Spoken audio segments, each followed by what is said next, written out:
बुरी बातों को बार बार याद करने से हमारी परेशानियां बढ़ती हैं, मन अशांत होता है।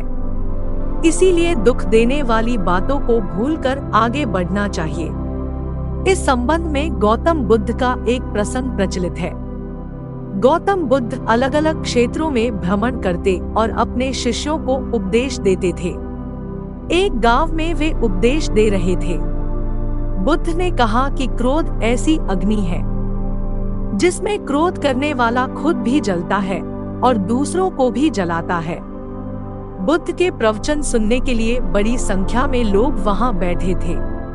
उन लोगों में बहुत गुस्से वाला एक व्यक्ति भी बैठा हुआ था।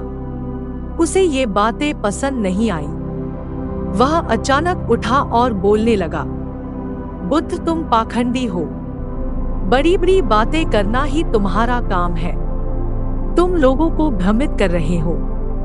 तुम्हारी ये बातें आज कोई मायने नहीं रखती है।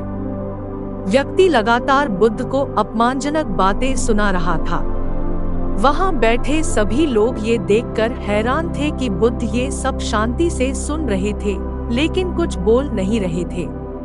क्रोधी व्यक्ति बुद्ध को शांत देखकर और ज्यादा क्रोधित हो गया। वह बुद्ध के पास गया और उनके मुंह पर थूककर वहां से चला गया। घर पहुंचकर क्रोधी व्यक्ति का मन शांत हुआ तो उसे अपने किए पर बहुत पछतावा हुआ। वह बुद्ध से क्षमा मांगने पहुंचा, लेकिन उस गांव से बुद्ध पड़ोस के गांव के लिए निकल चुके थे। वह व्यक्ति बुद्ध को खोजते हुए दूसरे गांव में पहुंच गया। वहां व्यक्ति को जैसे ही बुद्ध दिखाई दिए, वह उनके चरणों में गिर गया और क्षमा मांगने लगा। बुद्ध ने उस व्यक्ति से पूछा, तुम कौन हो और क्षमा क्यों मांग रहे हो?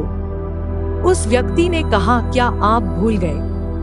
मैंने कल आपके साथ बुरा व्यवहार किया था, आपका अपमान किया था। बुद्ध ने कहा, बीता हुआ कल मैं वहीं छोड़ आया हूँ और तुम अभी भी वहीं रुके हुए हो। तुम्हें गलती पर पछतावा है, तुमने पश्चाताप कर लिया। अब तुम निष्पाप हो गए हो। बुरी बातें याद करते रहने से हमारा आज बर्बाद हो जाता है। इस आदत की वजह से भविष्य भी बिगड़ सकता है। इसीलिए बीते हुए कल की बातों को भूलकर आगे बढ़ना चाहिए। महात्मा बुद्ध की यह बातें सुनकर वह शिष्य और भी ज्यादा प्रभावित हुआ और उनसे बोला, मैं आज से आपकी हर बातों को माना करूंगा। इस कहानी से हमें यह सीख मिलती है कि क्रोध करना इंसान के लिए सबसे खतरनाक है। यह मनुष्य का सबसे बड़ा दुश्मन है जो उसे बर्बाद कर सकता है। अत्यधिक क्रोध में रहने की वजह से हम यह समझ ही नहीं पाते कि हमें किसके सामने क्या कहना चाहिए और क्या नहीं कहना चाहिए। जब क्रोध शांत होता है तब हमें एहसास होता है कि हमने कितना बड़ा पाप कर दिया है। इसलिए मनुष्य को कभी भी आवेश में आकर कोई कार्य नहीं करना चाहिए। इस कहानी से हमें यह भी सीख मिलती है कि बीती हुई बातों को हमें भूलकर आगे बढ़ना चाहिए। अगर कोई मनुष्य अपनी बीती हुई बातों पर ज्यादा ध्यान देता है तो उसका ध्यान पूरी तरह से भूतकाल में ही लगा होता है और वह इंसान कभी भी आगे बढ़ने की ओर विचार नहीं कर पाता। इसीलिए हमेशा पुरानी बातों को छोड़कर आगे बढ़ने की सोचे।